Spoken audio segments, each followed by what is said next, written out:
ప్రకాశం జిల్లాలో జనసేన పార్టీని అధిష్టానం బలోపేతం చేయాల్సిన అవసరం ఎంతైనా ఉందని ప్రకాశం జిల్లా గిద్దలూరు జనసేన పార్టీ ఇన్ఛార్జ్ బెల్లంకొండ సాయిబాబు అన్నారు.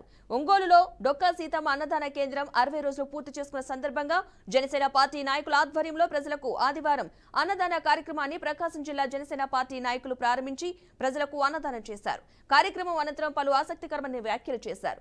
జిల్లాలో జనసేన పార్టీ బలోపేతం అయ్యేందుకు అధిష్టానం దృష్టి సారించాలని అన్నారు. బాధ్యత జిల్లా నాయకుల మీద, ఇన్ఛార్జీల మీద ఉంది.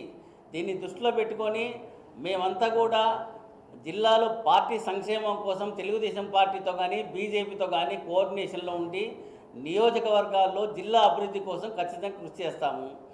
అలాగే జిల్లా ఇన్ఛార్జ్ ఎవరైతే ఉన్నాడో జిల్లా పార్టీ ప్రెసిడెంట్ రియాజ్ గారికి మొదటి నుంచి జీరో స్థాయి నుంచి ఇంతవరకు లక్షల రూపాయలు ఖర్చు పెట్టి మేమందరం సహకరించాము. ఆయనతో మాకు ఎలాంటి విభేదాలు లేవు. ఈసారి జిల్లాలో ఖచ్చితంగా జిల్లా ప్రెసిడెంట్ చేంజ్ చేయాలి. నేను ఆ రోజు ఎంపీగా కంటెస్ట్ చేసినా నా మీద కూడా 4-5 అభియోగాలు ఏదైనా మోపినా కూడా ఈవెన్ చిన్న విషయం చెప్తున్నాను, చెప్పకూడని విషయం కూడా చెప్తున్నాను. నన్ను 2 సార్లు రెస్పెక్టెడ్ నాదేళ్ళ మనోహర్ గారి దగ్గర అవమానం చేసిన యథార్థ విషయం కూడా నేను ఆయన చెప్పలేకపోయినాను. కారణం ఏంటంటే ఒక డామినేషన్గా జరుగుతుంది. నేను ఒక రాజకీయ ఫ్యామిలీ నుంచి వచ్చాను, రెస్పెక్టెడ్ ఫ్యామిలీ నుంచి వచ్చాను. మేము ఊర్లో 40 years సర్పంచ్గా చేసినాము, రెడ్డి పనిగా చేసినాము. మా నాయన 2 సార్లు అసెంబ్లీ కంటెస్ట్ చేశాడు.